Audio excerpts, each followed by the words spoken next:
abalungi mwena mbaniriza ku Fuad TV UG ennungi mukwano ngenda basaba mu subscribing ku channel yaffe ne ya Fuad TV UG ngenda basaba mu subscribing ate mu sharing video eno Fuad TV UG kwani na kusaba ku subscribing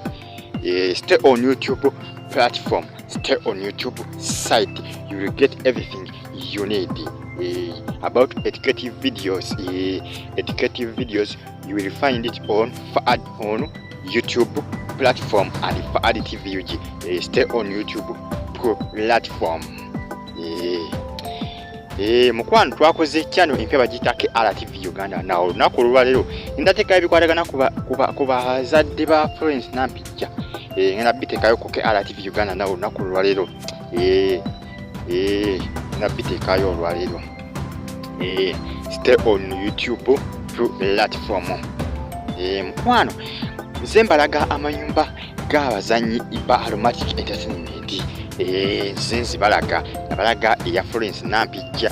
nimbalaga ne restaurant yibambi na restaurant ya Tabo no najibalaga ya Florence Nampijja kosa ne nyumba ye naye najibalaga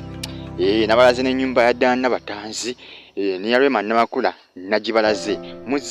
muzinsaba enyumba eziwerako olunaku lwenzi ne nyumba ya Mulimira Swite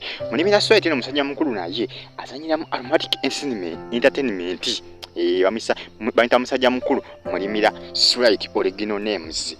emanya gakozesa azanyiramu Aromatic Entertainment. Musajja ono muzanyi mulungi nnyo ekitagambika actor mulungi nnyo ekitagambika munaye ye nyumba ye mukwano stay on YouTube platform ye nyumba ye mukwano ngabo giringirawo mukwano ye nyumba ya Mulimira Swite nyumba ya kabe nyumba ya Tabo nnyo ekitagambika abaana bano obabaza abazanyi ba Aromatic Entertainment toyina goyinza kuyisa mu maaso bwekidda ku kyamayumba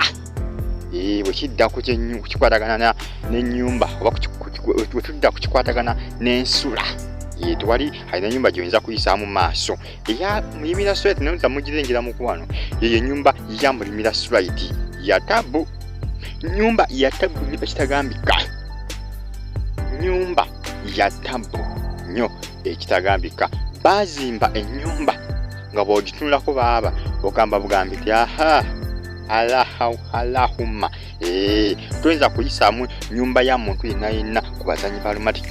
Entertainment tolina nyumba ya muntu gyoyinza kuyisaamu maaso nyumba ya Mulimira Swite eno sategede bulungi nnyo kifo wa weesangibwa nangezaako kinonyeza kiyambuze naye ng'ennyumba yo yekifaananyi ky'ennyumba ya Mulimira Swite mukwano yali omulungi ali ku Fuad TV UG ngenda kukusaba osharinge video eno ate stay on YouTube platform mukwano gwe wenna bagise Fuad TV UG YouTube channel yaffe ennungi kujja okusanga ebintu ebisanyusa mbagambye ku RTV Uganda nawe YouTube channel yaffe empya bagiseke RTV Uganda now mujja gendayo ngenda kuba nteekayo bazadde ba Florence Nampijja ngenda kuba mpostinga yabadde tabamanyi ogenda kuba obasangayo ku RTV Uganda nawe YouTube channel yaffe nayo osobola okugigobererako nayo mukwano ye nyumba ya Mulimira Swite nyumba ya Tabo nnyo ekitagambika nyumba nungi nnyo nga gyenkomeza nyumba ya Tabo nyumba tosagiyisa mu maaso bannange zembalaga amayumba g'abantu bano abazanyi ba Aromatic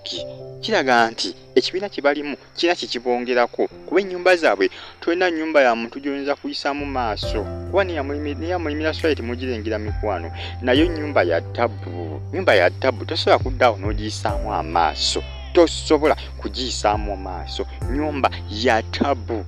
nga bw'ogirengerawo mu kifaananyi bannange ya Tabo nyumba ya mutawaana nnyo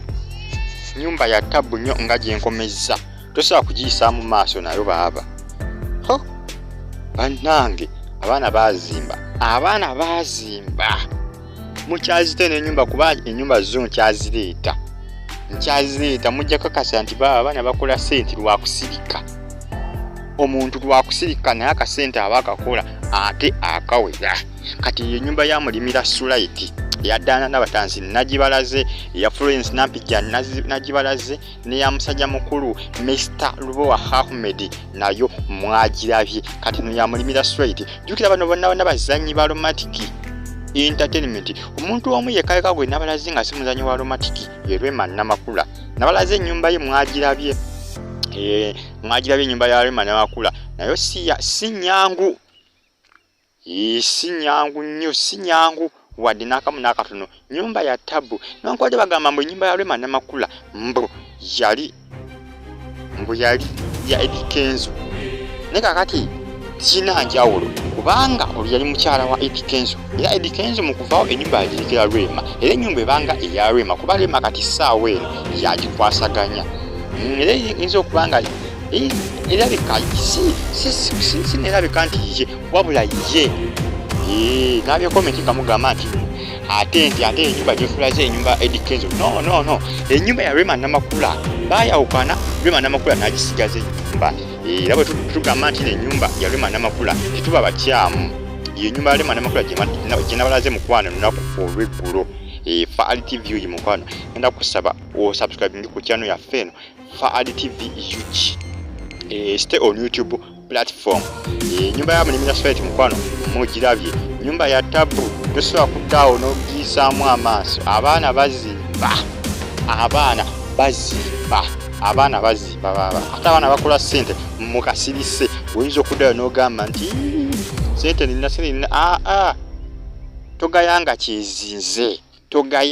kyezinze ye nyumba ya Mulimira Sulaiti mukwano nga bwe giringirawo mu kifaananyi yeeyo ennyumba ye Faali TV UG stay on YouTube platform mweraba